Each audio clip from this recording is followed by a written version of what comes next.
اب حضرت عائشہ صدیقہ رضی اللہ تعالیٰ عنہ بالکل اکیلی ہیں، سنسان علاقہ ہے، بنو مطلق کا جو قبیلہ تھا اس سے بھی کافی آگے آ چکے ہیں، ابھی مدینہ منورہ کا بھی سفر کافی لمبا ہے، تو سوچتی ہیں کہ جب مجھے لشکر والے جب مجھے میری سواری پر میرے خیمے میں نہ پائیں گے تو مجھے واپس یہیں پر لینے آ جائیں گے۔ چنانچہ حضرت عائشہ صدیقہ رضی اللہ تعالیٰ عنہ وہیں پر لیٹ جاتی ہیں، اپنے بدن پر چادر لے لیتی ہیں، اور ایک صحابی رسول جن کی یہ ڈیوٹی ہوتی تھی کہ وہ لشکر کے 6 گھنٹے پیچھے کی مسافت پہ یعنی چلتے تھے، کچھ وقت پیچھے وہ چلتے تھے کہ کہیں کوئی بندہ چھوٹ تو نہیں گیا، یا پھر قبیلے کا کوئی سامان نہیں رہ گیا، کسی کوئی تلوار نہ گر گئی ہو، کسی کوئی سواری نہ چھوٹ گئی ہو۔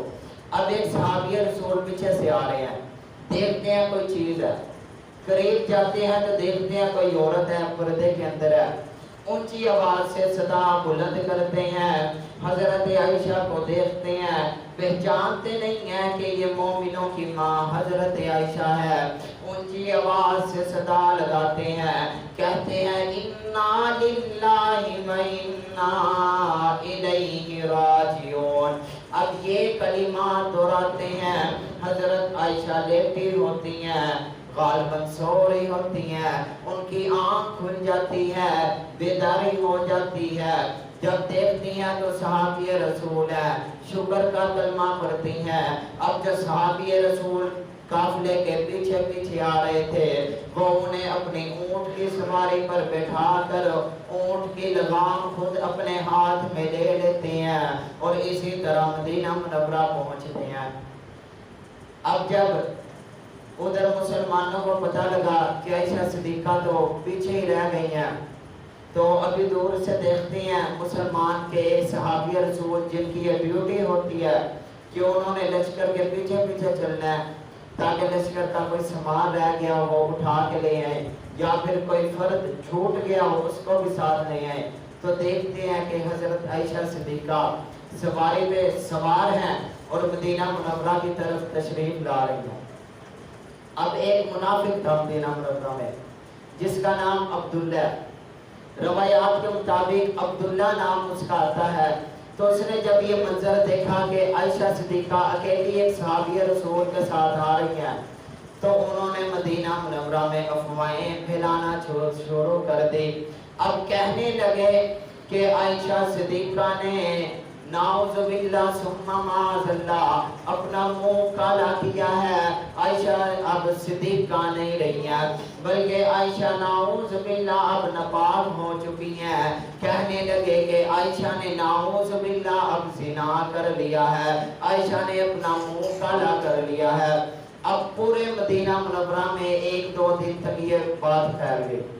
ابھی حضرت عائشہ کو یہ بات نہیں پتا کہ میرے پیچھے منافقین نے جو کہ مدینہ کے مشرک تھے، اوپر سے مسلمان تھے، بیچ میں سے منافق تھے، اوپر سے مسلمانوں کا لبادہ اوڑھا ہوا تھا لیکن مسلمانوں کا لباس پہنا ہوا تھا، اندر سے منافق تھے۔ حضرت عائشہ کو نہیں تھا پتا کہ مجھ پہ الزام لگ چکا ہے۔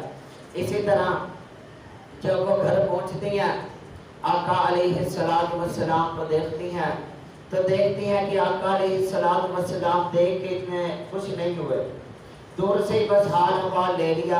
حضرت عائشہ پریشان ہوگی، کیا ماجرا ہے، کیا بنا ہے، نبی مجھ سے پریشان ہے، مجھے دیکھ کے آپ کے پیشانی پہ کوئی تکلیف دہ چیز نمودار ہوئی ہے۔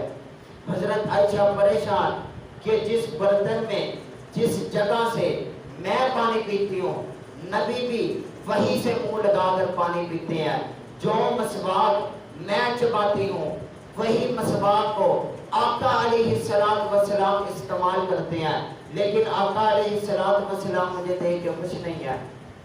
ابھی پھر حضرت عائشہ صدیقہ رضی اللہ عنہا کی باندی جب گھر تشریف لاتی ہیں تو وہ سارا ماجرا بتاتی ہیں کہ اے عائشہ یوں مدینے والوں نے کچھ جو منافق تھے انہوں نے یہ افواہ پھیلائی ہے تم پر الزام لگ چکا۔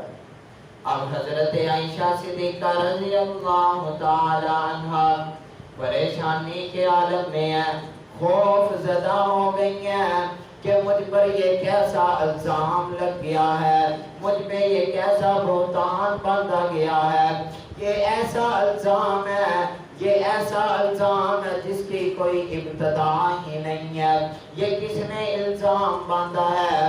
اب حضرت عائشہ کو پتہ لگ گیا کہ نبی کے چہرے پہ کیوں مسکراہٹ نہیں آئی، کہ نبی کیوں 2 دن سے پریشان ہے، کیوں نبی مسکرا کے میری طرف نہیں دیکھتے۔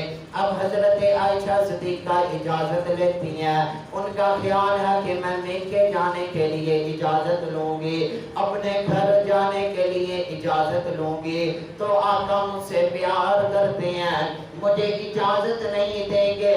لیکن جب حضرت عائشہ اجازت دیتی ہیں تو نبی علیہ السلام فرماتے ہیں اے عائشہ جاؤ، تمہیں اجازت ہے، تم اپنے باپ کے گھر چلی جاؤ۔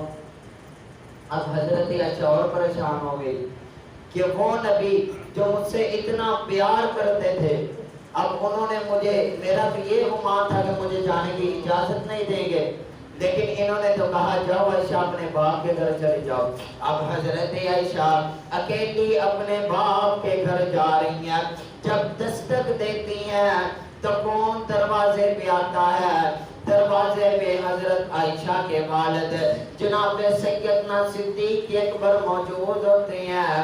حضرت عائشہ دیکھتی ہیں کہ جو میری والدہ ام رومان ہے وہ بھی رو رو کے برا حال ہے، باپ صدیق اکبر بھی رو رہا ہے، ایک عجیب سی قیامت گھر میں برپا ہے، باپ بھی رو رہا ہے، والدہ بھی رو رہی ہے، ادھر نبی بھی ناراض ہے، نبی نے بھی ناراضگی کا عالم کیا ہوا ہے۔ اب سیدنا عائشہ صدیقہ رضی اللہ تعالی عنہ خود بھی رونے لگ پڑتی ہیں، دیکھتی ہیں گھر کا بھی عالم عجیب ہی ہے، مدینے میں افواہیں ہیں، عائشہ صدیقہ پہ بہتان لگ گیا ہے، عائشہ صدیقہ پہ الزام لگ گیا ہے، منافقین نے بے بنیاد الزام لگایا ہے، گھر میں اب قیامت برپا ہے، مدینے میں بس عائشہ کے بہتان کا ڈنکا بج رہا ہے۔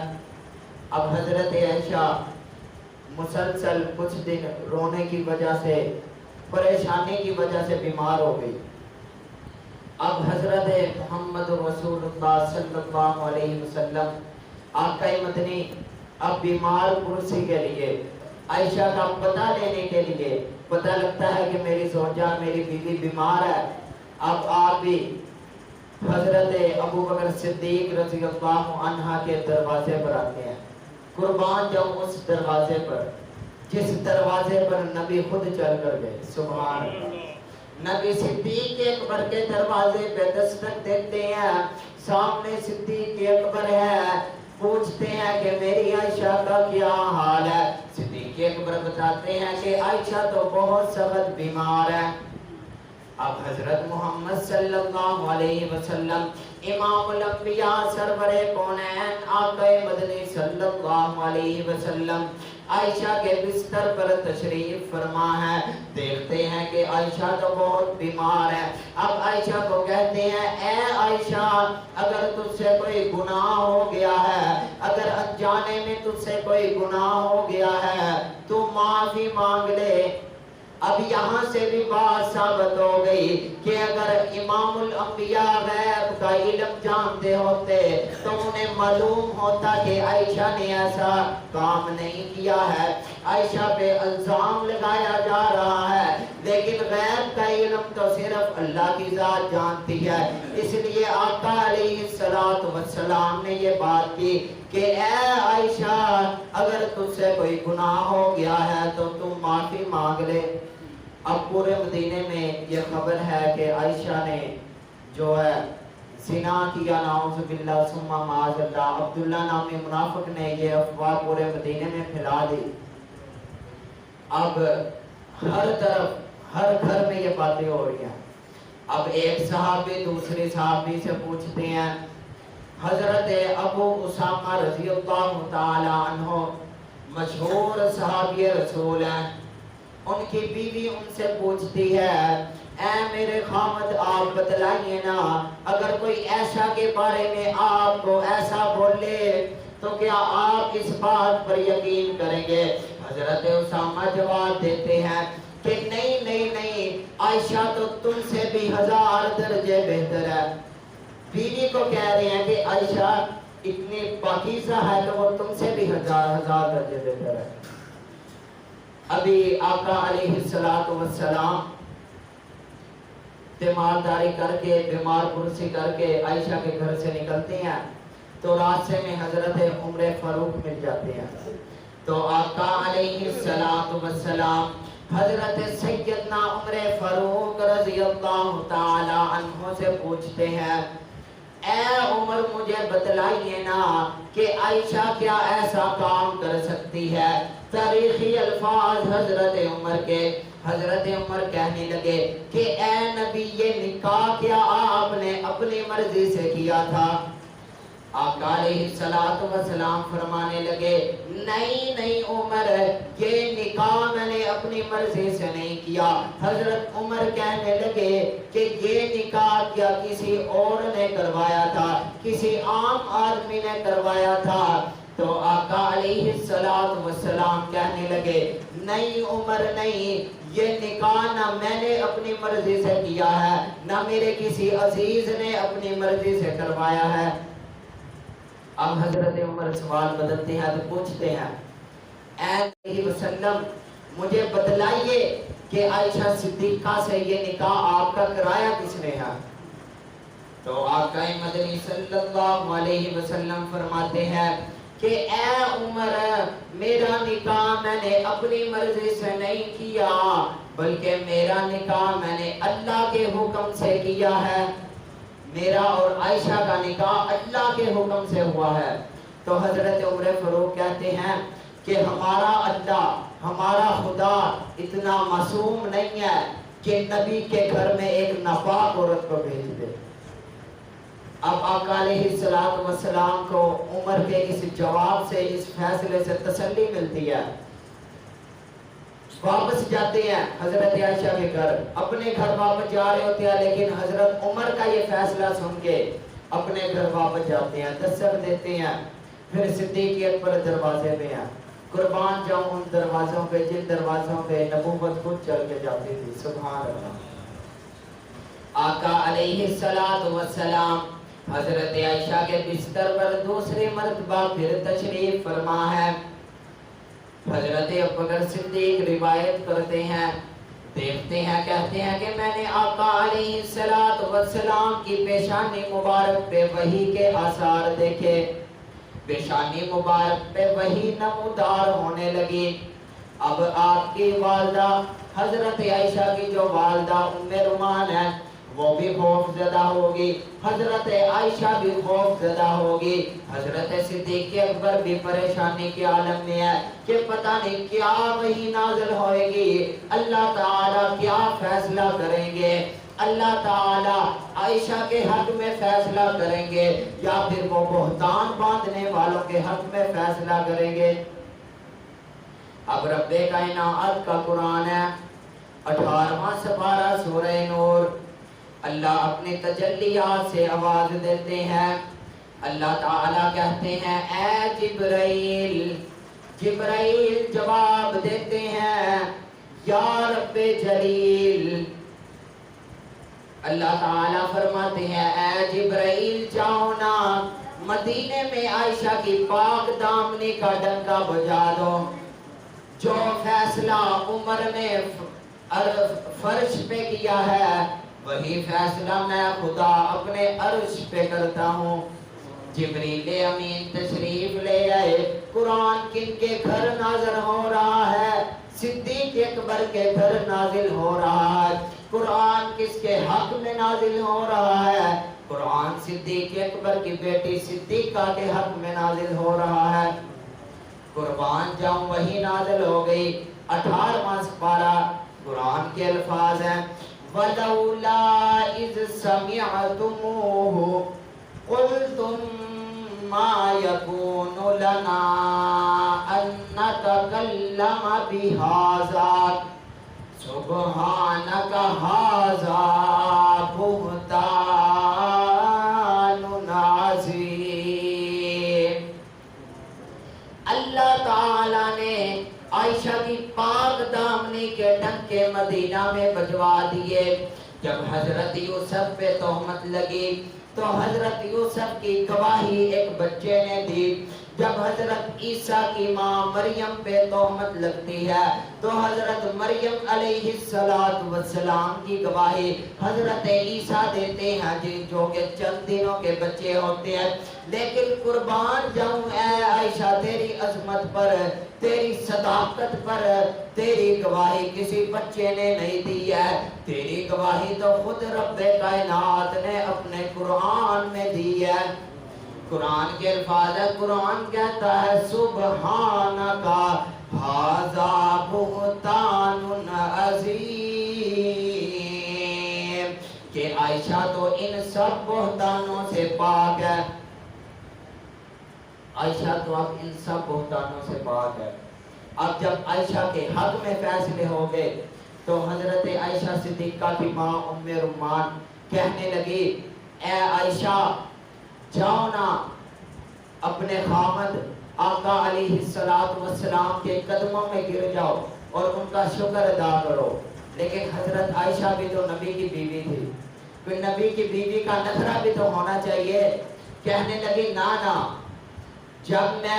جب مجھ پہ الزام لگا تھا میرے باپ نے میری گواہی نہیں دی۔ اے ماں تو نے میری گواہی نہیں دی، میرے خامد محمد رسول اللہ صلی اللہ علیہ وسلم نے میری گواہی نہیں دی، میں کسی انسان کا آج شکر ادا نہیں کروں گی۔ سجدے میں گر گئی اور کہنے لگی میں تو اس ذات کا شکر ادا کروں گی جس نے میرے حق میں قرآن نازل کیا ہے۔ سبحان اللہ۔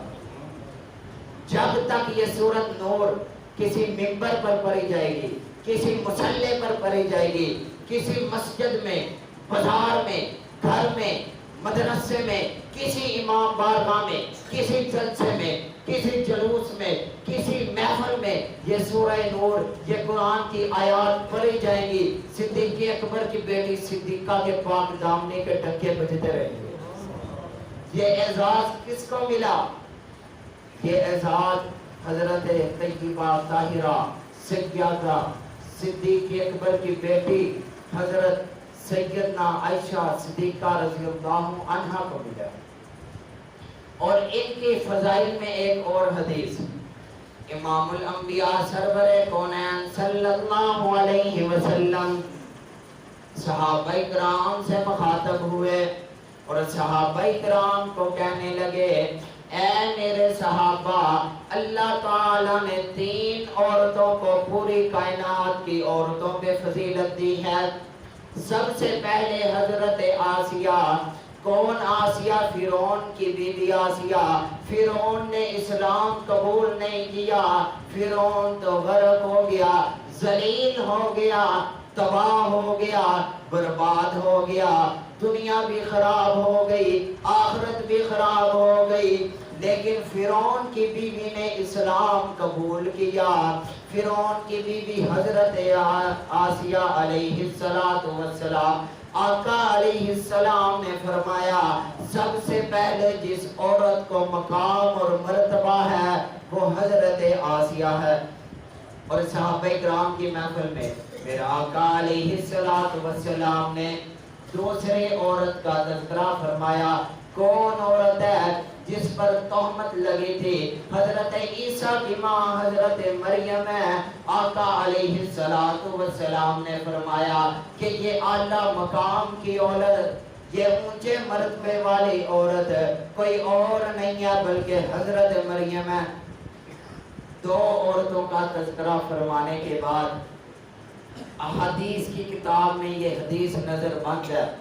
آقا علیہ السلام نے فرمایا دنیا کی تمام عورتوں میں حضرت عائشہ کو اس طرح فضیلت ہے جس طرح سرید کو تمام خانوں پر فضیلت ہے۔ اب یہ سرید کیا ہے؟ یہ اس وقت عرب میں ایک بہت ہی اعلیٰ اور ایک شاہی کھانا ہوتا تھا جس کو ہم اپنی زبان میں چوری کہتے ہیں، روٹی کو کوٹ کر بیچ میں شوربہ ڈال دیں۔ تو آقا علیہ السلام نے فرمایا عائشہ کو اس طرح فضیلت حاصل ہے تمام عورتوں پر جس طرح سرید کو تمام خانوں پر فضیلت ہے۔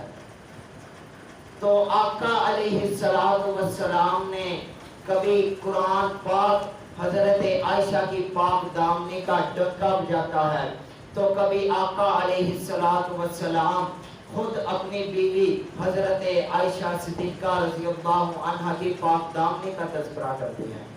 ایک مشہور واقعہ، آقا علیہ السلام ایک جنگ سے واپس آ رہے ہیں، صدیق اکبر بھی ساتھ ہیں، آپ کی رفیقہ حیات حضرت عائشہ صدیقہ بھی ساتھ ہے۔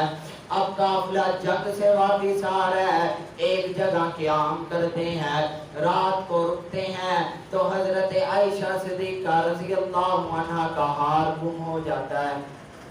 حضرت عائشہ کے گلے میں ایک ہار ہوتا تھا، وہ ہار کسی اونٹ کے نیچے آ گیا، اونٹ اس کے اوپر بیٹھ گیا۔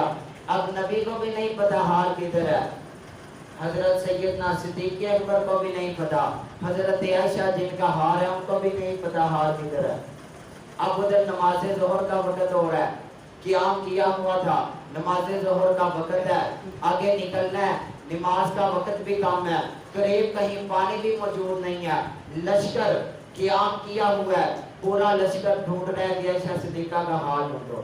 اب مجھے بتلائیے، یہ قرآن کا دیتا ہے کہ اگر آقا علیہ السلام غیب کا علم جانتے ہوتے، یا پھر سیدنا صدیق اکبر کو غیب کا علم ہوتا، یا پھر کسی اور صحابی کو، صحابی سے جو بڑا کوئی ولی ہو سکتا ہے نہیں ہو سکتا، نہ قیامت تک کوئی آئے گا، تو کسی صحابی کو نہیں پتا کہ وہ ہار اونٹ کے نیچے اور اونٹ ہار کے اوپر بیٹھا ہے۔ اب خیموں میں تلاش کر رہے ہیں، اپنی قیام گاہوں میں تلاش کر رہے ہیں، اب ہار مل نہیں رہا۔ اب صدیق اکبر کو بہت غصہ آ گیا، جلال آ گیا کہ میری بیٹی کی وجہ سے صحابہ کرام کی نماز نہ رہ جائے، پانی بھی نہیں ہے، وضو بھی کرنا ہے، نماز کا بھی وقت ہے، ہار بھی نہیں مل رہا، نہ قریب پہ پانی ہے، ہار ملے گا تو آگے جانا ہے۔ اب جاتے ہیں حضرت عائشہ کے خیمے میں، قیام گاہ میں داخل ہوتے ہیں تو دیکھتے ہیں کہ گود عائشہ کی ہے، بیچ میں سر امام الانبیاء کا ہے، امام الانبیاء عائشہ کی گود کو تکیہ بنا کر، بستر بنا کر آرام فرما رہے ہیں، آقا علیہ السلام سو رہے ہیں۔ حضرت سیدنا صدیق اکبر نہیں دیکھتے کہ نبی ہے، نہیں دیکھتے کہ میری بیٹی صدیقہ ہے، غصے میں ہے، جلال میں ہے کہ نماز کا وقت ہے، اللہ کے سامنے سر سجدہ ہونا ہے، ابھی تیمم کا حکم نازل نہیں ہوا۔ غصے میں جاتے ہیں، روایات کے مطابق حضرت عائشہ کو زوردار تھپڑ لگاتے ہیں، اور حضرت عائشہ بعد میں فرماتی ہیں کہ جب مجھے تھپڑ لگا تو میں ہیلی نہیں، کہیں امام الانبیاء کی نیند نہ خراب ہو جائے۔ حضرت صدیق اکبر نے غصے میں تماچا لگایا، لیکن حضرت عائشہ نہ خود ہیلی نہ آنسو بہائے کہ امام الانبیاء میری گود میں ہے، کہیں ان کی نیند نہ خراب ہو جائے۔ اب ادھر سے جب صدیق اکبر کا یہ عالم تھا، صحابہ کرام کی جماعت میں ہلچل تھی، ہار مل نہیں تھا رہا، تو ادھر سے رب کائنات حکم دیتے ہیں، رب کائنات کہتے ہیں اے جبرائیل، جبرائیل جواب دیتے ہیں، جی رب کائنات، جی رب جلیل، مجھے بتلائیے نا کیا حکم ہے۔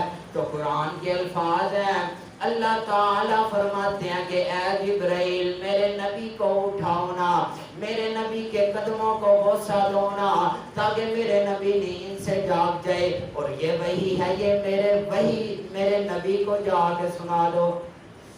اب حضرت جبرائیل علیہ السلام خیمے میں موجود ہیں، دیکھتے ہیں حضرت عائشہ ہیں، صدیق اکبر ہیں، اور خود آقا علیہ السلام ہیں۔ حضرت جبرائیل علیہ السلام اپنے لبوں سے امام الانبیاء کے قدموں پہ بوسہ دیتے ہیں۔ امام الانبیاء کون بوسہ دے رہا ہے؟ فرشتوں کا سردار۔ تو خطیب کے الفاظ ہیں، ہم تو اس طرح کہتے ہیں جو فرشتوں کا سردار ہے وہ ہمارے نبی کا غلام ہے، سبحان اللہ۔ کہتے ہیں فرشتے نور، لیکن نہیں، اللہ تعالیٰ نے انسانوں کو افضل مخلوق کہا ہے، انسان فرشتوں سے افضل ہے، چاہے یہ مٹی ہے۔ آقا علیہ السلام اپنی نیند سے بیدار ہوتے ہیں، دیکھتے ہیں کہ وہی نازل ہوئی ہے، صدیق اکبر وحی کے آثار آپ کی پیشانی پہ دیکھتے ہیں، پتہ لگتا ہے کہ تیمم کا حکم نازل ہو گیا۔ قربان جاؤں اے سیدہ طیبہ طاہرہ، اے عائشہ صدیقہ رضی اللہ عنہا، تیری عظمت پر کہ تیرا ہار گم ہو گیا۔ صحابہ اکرام پریشانی کے عالم میں ہے تو رب کائنات نے پانی نہ ملنے کی وجہ سے تیمم کا حکم نازل کر دیا کہ پانی نہیں ملتا، نہ ملے مٹی سے تیمم کرو، نمازیں پڑھو۔ اب ہار نہیں ملا، ساری کوششوں کے بعد جب سواری اٹھائی گئی تو ماشاءاللہ جی اونٹ صاحب کے نیچے ہے، اونٹ صاحب اٹھتے ہیں اپنی مرضی سے تو دیکھتے ہیں نیچے ہار ہے، ہار بھی مل جاتا ہے۔ لیکن اللہ تعالیٰ نے امت محمدیہ پر انعام کیا، کس وجہ سے کیا کہ عائشہ صدیقہ کا ہار گم ہو گیا، صحابہ کرام پریشانی کے عالم میں ہے، رب کائنات نے تیمم کا حکم نازل فرما دیا۔ تو آج وقت ہے کہ صحابہ کرام کی شان کو، ہماری امی عائشہ جو کہ مومنوں کی ماں ہے، جو کہ قرآن کے الفاظ ہے یا نساء النبی لستن کاحد من النساء، کہیں قرآن کے الفاظ امہاتہم ہے کہ اے مومنوں یہ جو نبی کی بیویاں ہیں یہ تمہاری مائیں ہیں، تو ہم اپنی امی عائشہ صدیقہ رضی اللہ عنہا کی شان تو ضرور بیان کریں گے۔ تو بعض دفعہ آج روافض اپنے جلسوں میں جلوسوں میں کئی گھروں میں ہماری امی جان حضرت عائشہ کی گستاخیاں ہوتی ہیں، لیکن جب تک ہم زندہ ہیں یہ عہد کر لیں کہ ہم نے ان گستاخیوں کو بھی روکنا ہے۔ حضرت خدیجہ الکبریٰ یا حضرت عائشہ نبی کی جو بھی بیوی ہو، ازواج مطہرات اہل بیت ہوں، ہم نے سب کی شان کو بیان کرنا ہے، اور یہی اہل سنت کا عقیدہ ہے۔ جمعے کا وقت ختم ہو گیا ہے تو اب آپ سنتے ادا کرنے واقع ہوگا